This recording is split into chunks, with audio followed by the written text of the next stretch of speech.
3. Bismillahirrahmanirrahim. Untuk pembelajaran kali ini kita akan membahas kembali pada aplikasi dari turunan fungsi, yaitu nilai stasioner dan jenisnya. Di pembelajaran sebelumnya kita sudah menentukan interval di mana kondisi fungsi dalam keadaan naik dan kondisi fungsi dalam keadaan turun. Nah, di sini kita akan menentukan nilai stasioner, ya.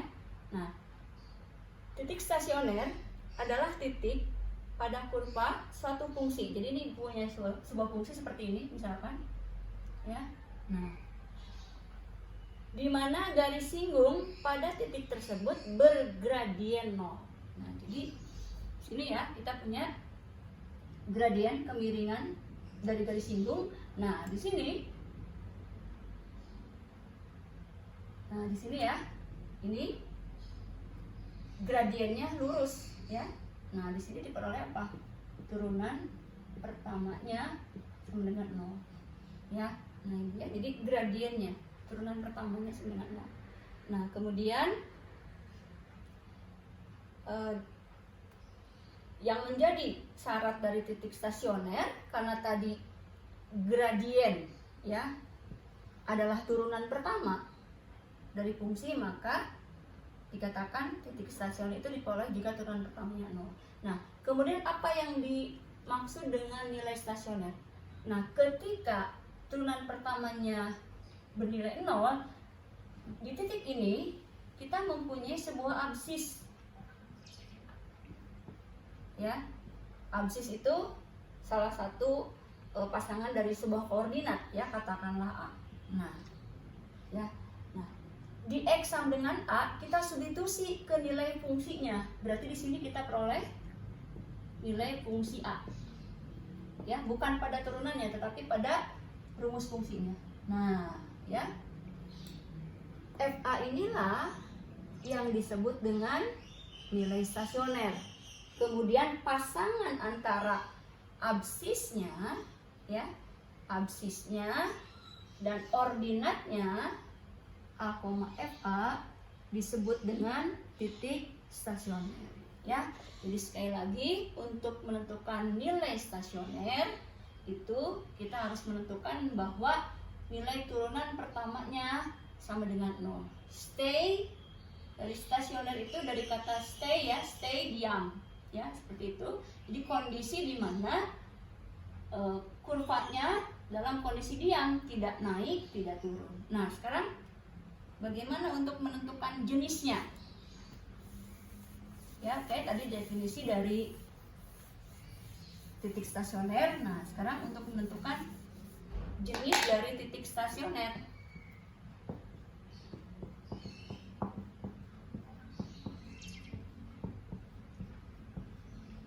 Ada 3 jenis.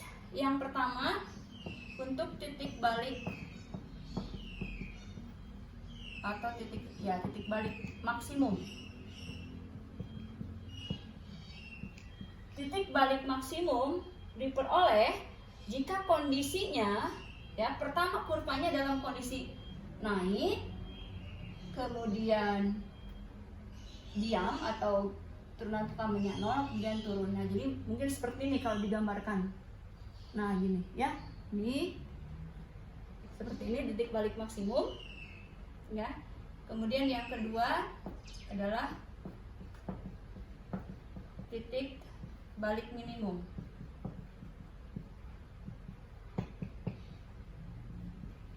Nah, ini titik balik maksimum di mana kondisi kurvanya awalnya dalam kondisi turun.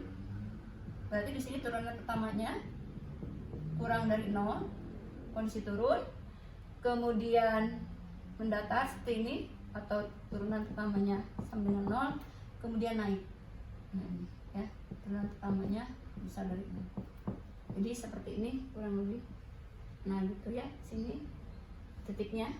Oke. Nah, yang ketiga itu adalah titik belok. Titik belok berarti kondisi fungsinya, ya, pertama bisa dia dalam kondisi turun dulu, ya. Nah, kemudian mendatar, Nah, tapi di sini setelah turun tidak naik, tapi kembali turun, ya. Ini adalah titik belok. Jadi yang ketiga, jenisnya itu bisa juga merupakan titik belok. Jadi bisa dalam kondisi turun, datar, kemudian turun lagi, ya. Atau sebaliknya ini, bisa awalnya dia naik, ya, kemudian naik lagi. Nah, jadi ada dua kemungkinan titik belok itu, ya. Jadi dari turun, turun lagi, atau dari naik, datar, naik lagi. Nah, seperti itu, ya. Itu adalah jenis dari titik stasioner. Nah, ini menentukan jenis dari titik stasioner ini yang diuji apa? Ini ada dua kemungkinan cara. Ini kita bahas yang pertama dulu, yaitu bagaimana mengujinya melalui nilai fungsi dari turunan pertamanya, ya. Jadi sekali lagi Ibu ulangi, kalau titik balik maksimum berarti kondisi turunan pertama dimulai dari positif, kemudian mendatar, kemudian berikutnya turunan pertamanya adalah negatif, ya. Ini kita lihat contoh persoalannya.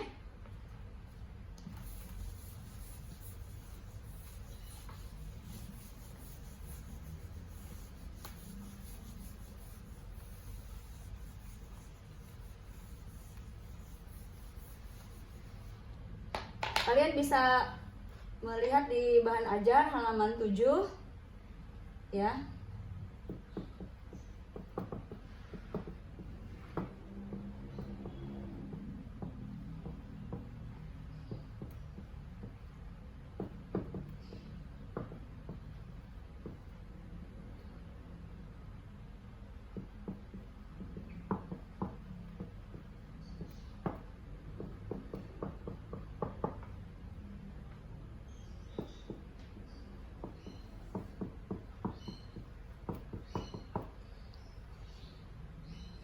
Oke, untuk menjawab persoalan ini, pertama kita ingat bahwa nilai stasioner itu diperoleh dalam kondisi turunan pertamanya sama dengan 0, ya. Jadi di sini kita katakan nilai stasioner diperoleh jika turunan pertamanya sama dengan 0, ya. Jadi kita turunkan dulu fungsinya x pangkat 3, turunannya adalah 3x pangkat 2, min 6x pangkat 2, turunannya adalah min 12x ditambah 9, ya. Harus sama dengan 0. Nah, di sini kita akan mencari ini,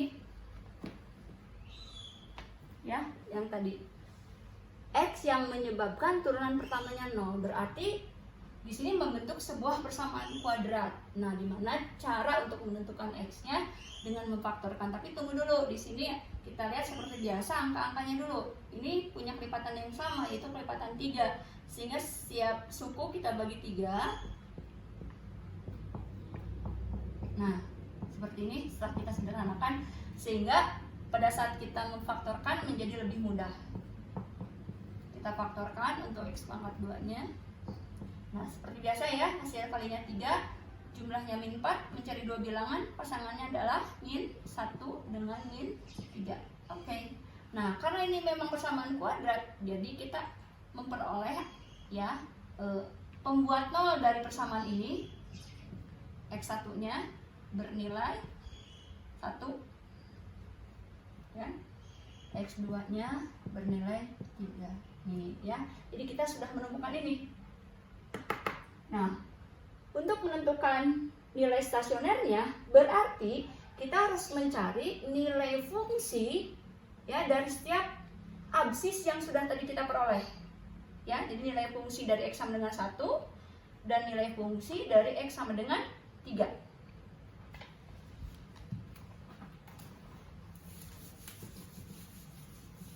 Tadi kita punya rumus fungsinya adalah fx sama dengan x pangkat 3 min 6x pangkat 2 plus 9x tambah 1. Nah, berarti untuk x sama dengan 1 dulu, ya. Untuk x sama dengan 1. Nah, jadi berarti f1 kita substitusikan 1. Berarti apa? 1 pangkat 3 min 6 kali 1 pangkat 2 ditambah 9 kali 1 ditambah 1. Berapa ini hasilnya? Oke, ini hasilnya adalah 5. Ya. Nah, ya 1 dikurangi 6 tambah 9 tambah 1. Oke. Kemudian untuk X sama dengan berikutnya adalah 3. Ya. Kalian cari hasil fungsi untuk X sama dengan 3, berarti F3. 3 pangkat 3 dikurang 6 kali 3 pangkat 2 ditambah 9 kali 3 ditambah 1. Ini hasil fungsinya adalah 1. Nah, ya. Jadi nilai stasioner yang pertama adalah 5. Ya.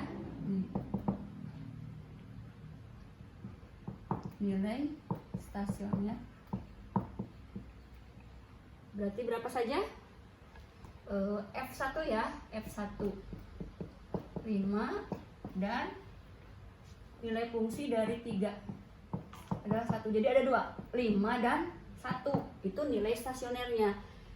Kalau titik stasioner berarti kita memasangkan koordinatnya. Berarti 1,5 dan 3,1. Nah, ini adalah titik stasionernya ya. Jadi sekali lagi urutannya. Pertama tentukan dulu turunan pertamanya harus sama dengan 0, kemudian membentuk sebuah persamaan kuadrat, kemudian faktorkan. Nah, di sini di proses ini kita memperoleh absis ya, absis dari titik stasionernya. Lalu untuk menentukan ordinatnya bagaimana caranya? Substitusi ke rumus fungsi semula. Ingat, bukan pada turunannya. Kalau pada turunannya akan kembali jadi 0, tapi ke rumus fungsi semula. Ya, rumus fungsi dari kurva yang diberikan ini. Oke. Nah, substitusikan. Nah, hasil dari masing-masing hasil substitusi dari masing-masing absis itulah yang kita katakan sebagai nilai stasioner, dan pasangan titiknya ya, absis dan ordinatnya itulah yang dinamakan dengan titik stasioner. Nah, sekarang bagaimana untuk menentukan jenisnya? Kita akan menggunakan uji turunan pertama. Ini ada 2 kemungkinan cara ya. Jadi ada uji turunan pertama, ada uji turunan kedua. Yang sekarang akan kita bahas menentukan jenisnya itu dengan uji turunan pertama.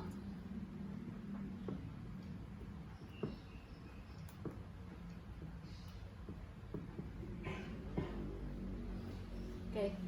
Nah, di sini kita akan mengujinya pada garis bilangan. Pembuat nolnya ya, tadi adalah 1 dan 3 ya, yang sudah tadi temukan di langkah sebelumnya. 1, 3. Nah, di sini ada 3 daerah. Daerah pertama ini sebelah kiri 1. Daerah yang kedua antara 1 dan 3. Kemudian sebelah kanan 3, ini daerah yang ketiga. Nah, kita uji daerahnya seperti sebelumnya ya. Ini kita ambil nilai sebelah kiri 1 untuk X sebelah kiri 1, misalnya yang mudah saja sama dengan 0 ya. Nah, ini yang diuji adalah nilai turunan pertama dengan uji F aksen ya, turunan pertama. Karena ini menunjukkan kemiringan ya, atau gradien dari kurvanya. Jadi kita substitusikan pada turunan pertamanya. Ini kita turunkan dulu yang tadi. Turunannya adalah 3x pangkat 2 ya. Ini 12x. Ini tambah 9 ya. Tuh, turunkan. Berarti kita punya untuk nilai turunan pertama dari 0 ya. Tuh.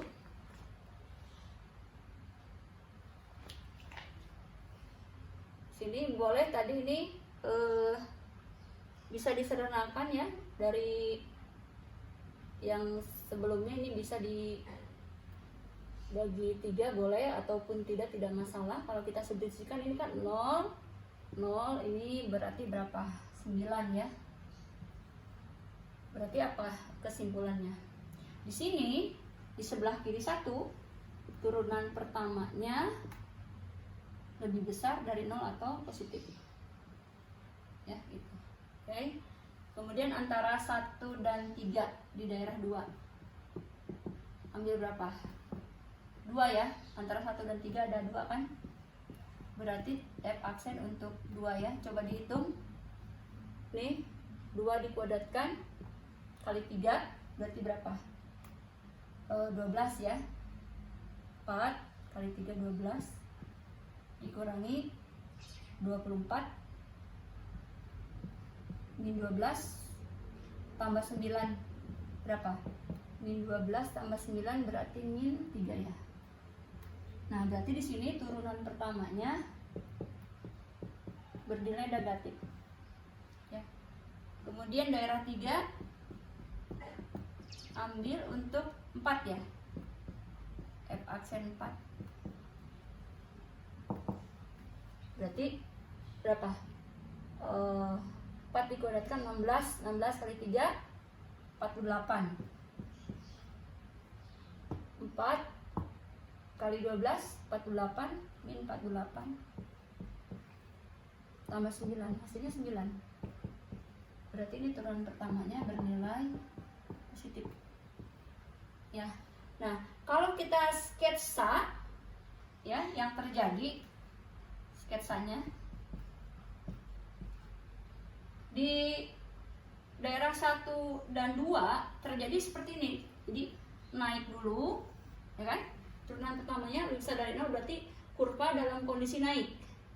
Lalu di sini ya, ini adalah absis dari titik stasionernya, berarti mendatar atau gradiennya 0. Kemudian turunan pertamanya kurang dari 0 atau gradiennya negatif, sehingga kondisi kurva dalam keadaan turun. Di sini datar kembali dan di sini naik. Jadi apa kesimpulannya? Nah, di X sama dengan 1 ya, di titik dengan absis X sama dengan 1 ini diperoleh titik balik maksimum ya.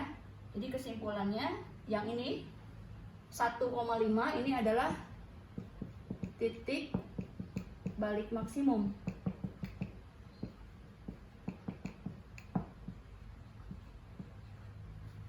Ya. Nah, di sini di X sama dengan 3 kondisinya ya seperti ini. Karena dia turun dulu, kemudian datar, kemudian naik. Nah, di sini diperoleh titik balik minimum.